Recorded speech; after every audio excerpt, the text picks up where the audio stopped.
Ferdinand Hutaihan resmi ditahan, netizen ramai-ramai minta kasus Ustadz Somad diusut kembali. Saya terlalu terbayang salib, nampak salib, jin kafir sedang masuk. Karena di salib itu ada jin kafir. Dari mana masuknya jin kafir? Karena ada patung. Kepalanya ke kiri apa ke kanan? Ada yang ingat kan?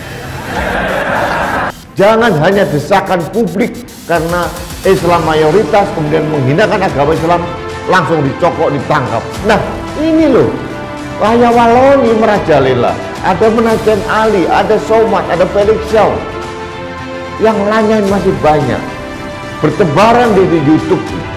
Kenapa didiamkan? Jangan membuat presiden buruk, jangan melukai rasa keadilan masyarakat. Tolong aparat kepolisian, jangan tebang pilih, jangan pilih kasih. Syaratnya apa untuk menangkap? Kalau memang harus ada aduan, kami siap untuk mengadukan siapapun yang menistakan agama apapun yang sah di negeri ini. Polri itu adalah pelaksana undang-undang, menegakkan undang-undang dan menegakkan hukum. Dan tolong tegakkan hukum dengan berkeadilan.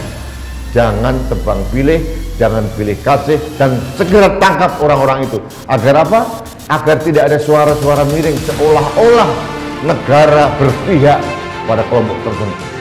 Tenang, dewasa, ya, menyelesaikan masalah ini, dan kita juga harus mengedepankan ya semangat mencari solusi agar negara ini ya tidak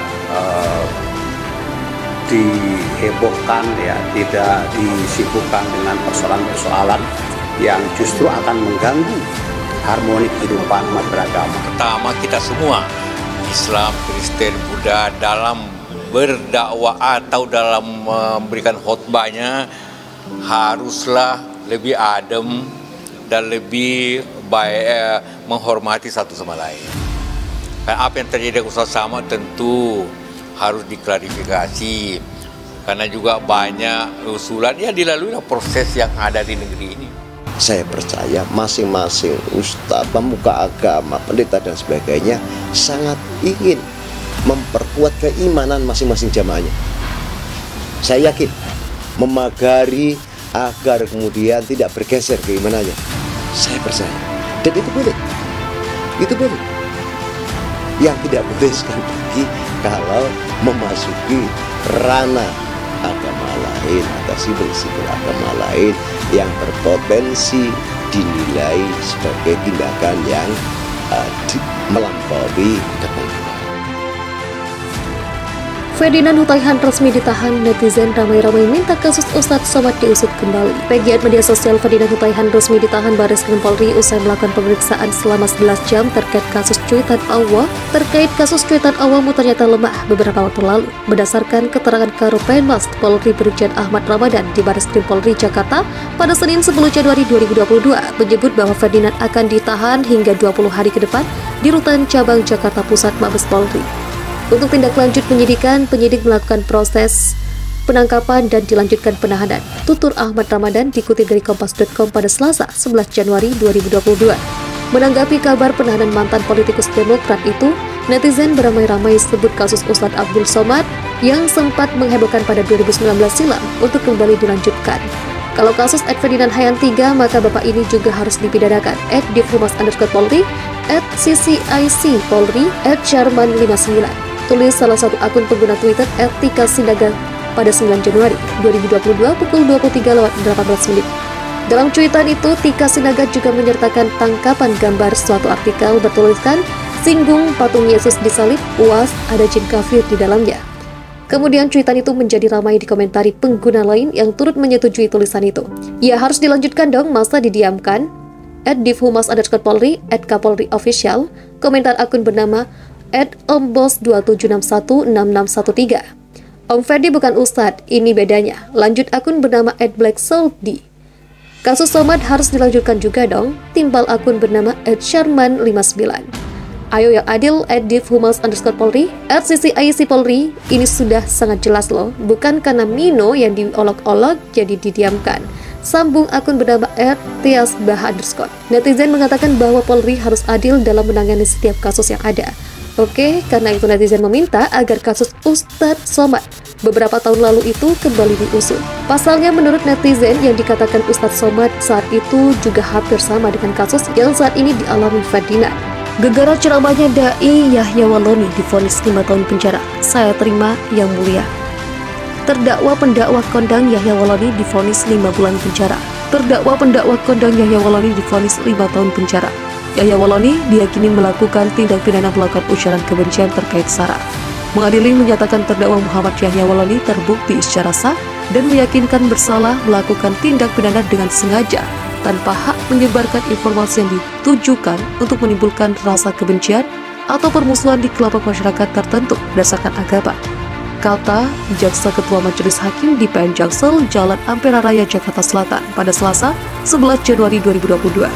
Hakim menyatakan Yahya Walloni terbukti bersalah melanggar pasal 45A ayat 2, Jo pasal 28 ayat 2 Undang-Undang Nomor 19 Tahun 2016 tentang perubahan atas Undang-Undang Nomor 11 Tahun 2008 tentang informasi dan transaksi elektronik. Yahya Walloni divonis hukuman 5 bulan penjara dan denda 50 juta rupiah dan subsidiar 1 bulan penjara. Menjatuhkan pidana terhadap terdakwa Muhammad Yahya Walloni dengan pidana penjara selama 5 bulan dikurangi denda 50 juta rupiah dengan ketentuan apabila denda tersebut tidak dibayar maka diganti dengan pidana kurungan selama 1 bulan. Katanya, adapun hal yang memberatkan perbuatan terdakwa dapat merusak kerukunan antar umat agama. Sementara hal yang meringankan terdakwa menyesali perbuatannya, terdakwa menyatakan permohonan maafnya. Terdakwa memiliki tanggungan keluarga. Atas vonis tersebut, Yahya Walloni tidak mengajukan permohonan banding, sementara tim jaksa penuntut umum masih menyatakan pikir-pikir. Saya terima yang mulia, ujar Yahya. Vonis tersebut lebih ringan dari tuntutan jaksa sebelumnya. Sebelumnya, Yahya Walloni dituntut hukuman 7 bulan penjara dan denda 50 juta rupiah dengan subsidiar 1 bulan. Kasus ini bermula ketika pada Rabu 21 Agustus 2019, terdakwa Yahya Walloni sebagai penceramah diundang oleh DKM Masjid Jenderal Sudirman World Trade Center, Jakarta untuk mengisi kegiatan ceramah dengan tema Ceramah Nikmatnya Islam. Pada hari itu jumlah anggota jemaah sekitar 700 orang, tetapi terdakwa dalam mengisi kegiatan ceramah tersebut ternyata memuat materi yang dapat menimbulkan rasa kebencian atau permusuhan individu dan atau kelompok masyarakat tertentu berdasarkan SARA, karena menyangkut kata-kata yang bermuatan kebencian terhadap umat Kristen, sehingga materi ceramah diduga dapat menyakiti umat Kristiani. Padahal selain didengar oleh jemaat masjid tersebut, ceramah itu ditayangkan secara langsung atau live streaming di akun media sosial yang dimiliki oleh Masjid WTC, yaitu YouTube dan Facebook, sehingga ditonton oleh khalayak ramai. Saat itu terdakwa Yahya Walloni memberikan ceramah dengan mengatakan, ulang-ulang berapa hari 3 hari pokoknya kamu mati Yahya. Memang nama saya Yahya, komandan dari sana, nama saksi di ijazah dulu waktu di Papua di GKI, rektor di sana dulu.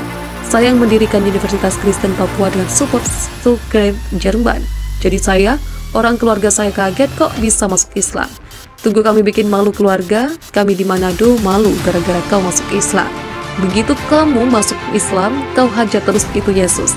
Nah, saya yang ditantang dan dilaporkan ke Mabes Polri kan begitu. Begitu lapor seperti Ahok dulu, kan diminta saksi ahli. Begitu saksi ahli diminta yakin saya kosong gereja itu di Indonesia. Saya bukan mengatakan Bible Kristen fiksi, Bible Kristen itu palsu. Lapor memang ini fakta ilmiah, kajian ilmiah, dibuktikan dengan data-data ini yang Pak Dede percaya selama ini omong kosong. Pak, saya yang bohongin ente dulu, ini datanya palsu semua. Pergi lapor polisi sana Mabes, ini palsu semua. Kapolda Bali saja masuk Islam, saya ceramah di Mabes Polri, Pak Polisi bilang pelan-pelan sedikit Ustadz, di sini banyak jenderal. Biar jenderal 100 bintang, kalau kafir kau ke neraka. Tidak ada urusan. Apakah saya benci kalau bilang begini? Apakah saya dibenci? Apakah saya benci? Tidak. Saya asidal alal kufar ikhwal lil muslimin. Dengan muslim bersaudara. Dengan muslim bersaudara. Dengan kafir keras tapi tidak ada dasar benci sayang kepada mereka. Nah, sekarang Pak Dede masih di Kristen. Pendeta kalau hari Minggu kan ngomong, dengarlah firman Tuhan. Jemaat di bawah tinggal amin-aminkan. Nah, saya sebagai pendeta dulu, saya lihat firman. Saya lihati firman Tuhan bagaimana ini, kacau begini, tidak masuk akal, irasional, kemudian ada ayat-ayat yang kosong. Ada nomornya tapi tidak ada kalimat. Saya tulis nabinya tidak sempat menulis, lagi mudik ke Jombang. Begitu. Ini harus dipertanggungjawabkan. Pendeta jawab ini, kenapa ada ayat kosong? Saya akan lihat, ini bukan saya yang ngomong ya. Ini saya sudah ustadz sekarang. Ini pendeta yang ngomong sendiri. Jadi jangan-jangan ini kan Pak Irjen Pol Benny Muokalo. Beliau bertanya apa betul ustadz ini palsu. Jangan tanya kepada saya jenderal, tanyakanlah kepada pendeta-pendeta apa ini palsu atau tidak, karena saya sudah Islam. Tanyakan ke mereka, sudahlah, terbuka sajalah, menjelas sajalah, angkat tangan masuk Islam, sunat. Begitu antum, bahagia Pak Dede, rasa nanti beda Pak Dede. Kalau di Islam ini lihatlah, cuma 5 menit, Masya Allah. Tapi keberkahannya takbir Allahu Akbar daripada ente di dalam lompat sana lompat sini sampai kemasukan gara-gara kenapa? Kepenuhan Roh Kudus. Roh Kudus.